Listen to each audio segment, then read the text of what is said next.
अगर diabetic patient diabetes के लिए घरेलू नुस्खे या ये कहें कि डायबिटीज़ की होम रेमेडीज़ या फिर शुगर की आयुर्वेदिक दवा का प्रयोग करने के साथ साथ अपने खान पान पर विशेष ध्यान दें तो डायबिटिक पेशेंट अपनी डायबिटीज़ को, अपनी शुगर को इजीली कंट्रोल कर सकते हैं। इसलिए आज के वीडियो में हम बात करने वाले हैं 5 बेस्ट डायबिटिक फूड्स के बारे में, या ये कहें कि 5 सुपर फूड फॉर डायबिटीज के बारे में। यानी हम 5 ऐसे आहार के बारे में बात करने वाले हैं जिन्हें डायबिटिक पेशेंट खाकर अपनी शुगर को मैनेज कर सकते हैं, कंट्रोल कर सकते हैं। मैं naturopathic doctor Ranjit Singh, diabetes specialist, health coach and nutritionist, Ayurvedic Ranjit YouTube channel में आप सभी का स्वागत करता हूं। तो चलिए सबसे पहले फूड के बारे में जानते हैं, और वो है कुछ चीज़ों के पत्ते। आप रोज सुबह, या ये कहें कि डायबिटिक पेशेंट्स रोज सुबह फ्रेश होने के बाद, अपनी जॉगिंग वॉकिंग एक्सरसाइज करने के बाद 3 पत्तों का सेवन जरूर करें। उसमें आप क्या क्या लेंगे? 5 पत्ते नीम के, 5 पत्ते बेलपत्र के और 5 पत्ते सदाबहार के। इसमें से जो पत्ते मिल जाए वो ना मिले तो ज़्यादा चिंता करने की ज़रूरत नहीं है। तीनों 5-5 पत्ते लीजिए और चटनी बना लीजिए रोज सुबह। और इस चटनी को आपको खाना है मेथी दाना के पानी के साथ। रात को आप 5 ग्राम मेथी दाना 1 गिलास पानी में भिगो के रख दीजिए, और सुबह इस पानी के साथ, मेथी दाना के पानी के साथ, ये तीनों पत्ते की चटनी यानी 15 पत्तों की चटनी खा लीजिए, और ऊपर से मेथी दाना भी चबा चबा कर खाइए। इस उपाय से जो शुगर लेवल है वो बहुत जल्दी कंट्रोल में आ जाती है, शुगर लेवल मैनेज रहने लगती है। अब बात करते हैं अपने दूसरे उपाय के बारे में, तो वो है आंवला। डायबिटिक पेशेंट को रोज सुबह खाली पेट एक्सरसाइज वगैरह करने के बाद 20 ग्राम ताजे आंवले के रस का सेवन करना चाहिए। बाजार में जो पैकेट बंद आंवले का जूस या रस मिलता है उसका सेवन तो बिल्कुल नहीं करना।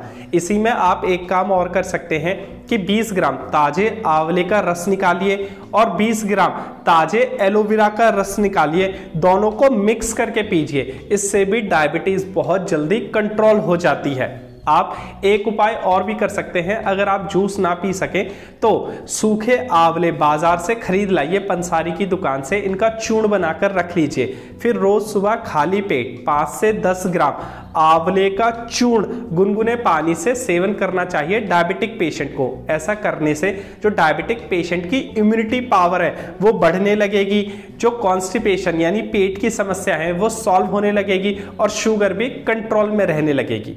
अब जानते हैं अगले उपाय के बारे में, तो इसमें है जामुन। आपने सुना होगा कि डायबिटीज में जामुन बहुत फायदेमंद होती है, तो तब जब भी मौसम में ताजा जामुन मिले तो आप जामुन जरूर खाएं, क्योंकि जामुन हमारे लीवर को स्ट्रॉन्ग करती है और शुगर को कंट्रोल करने में मदद करती है। इसका एक और उपाय है कि आप बाजार से जो जामुन की गुठली वगैरह है वो खरीद लाइए और उसका चूर्ण बनाकर रख लीजिए। फिर रोज सुबह खाली पेट या दिन भर में कभी भी खाना खाने के आधा घंटे बाद या आधा घंटे पहले जो जामुन की गुठली का चूर्ण है वो 5 ग्राम की मात्रा में लेना शुरू कीजिए गुनगुने पानी से।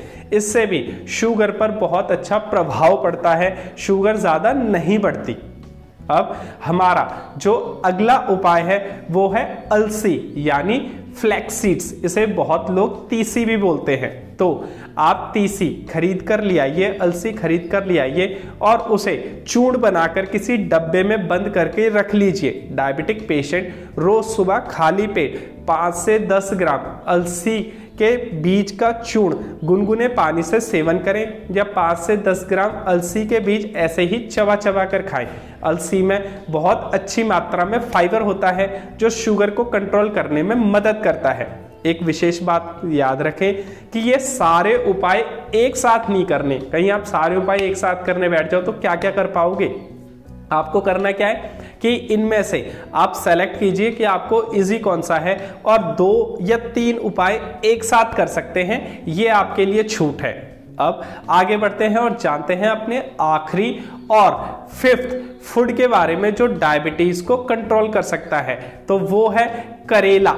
डायबिटिक पेशेंट रोज सुबह खाली पेट ताजे करेले आंवले का जूस आधा ग्लास की मात्रा में पीना शुरू करें। इसमें डायबिटिक पेशेंट जिनके शरीर में दर्द ना हो वो आधा गिलास टमाटर का रस भी मिला सकते हैं, तो ये टेस्टी भी हो जाएगा, इसका कड़वापन कम हो जाएगा, लेकिन इसके बेनिफिट बढ़ जाएंगे। तो डायबिटिक पेशेंट करेले और टमाटर का आधा आधा ग्लास जूस मिक्स करके पिए, और जिन डायबिटिक पेशेंट को शरीर में दर्द है वो केवल करेले का जूस पिए, टमाटर का जूस ना पिए, क्योंकि खट्टा खाने से दर्द और बढ़ जाता है। एक काम और करें कि आप करेले को किसी टब वगैरह में छोटा छोटा काट के पीसेस बना लें, और डायबिटिक पेशेंट रोज सुबह उस टब में जिस पे करेले भरे हुए हैं पैरों से चलना शुरू करें। कब तक? जब तक कि करेले का रस पैरों में लगकर जुबान तक ना आ जाए। ऐसे आप 15-20 मिनट आधे घंटे करेले के ऊपर चलेंगे तो आपकी जो जुबान है, आपकी जो जीभ है, ये कड़वी होने लगेगी। तो आप मान सकते हैं कि जो करेले का प्रभाव है वो अब हमारे पूरे शरीर में फैल चुका है। इन सब उपाय से जो शुगर है वो मैनेज होने लगेगी। बस जरूरत है तो आपके विश्वास की, आप एक बार करना तो शुरू करें।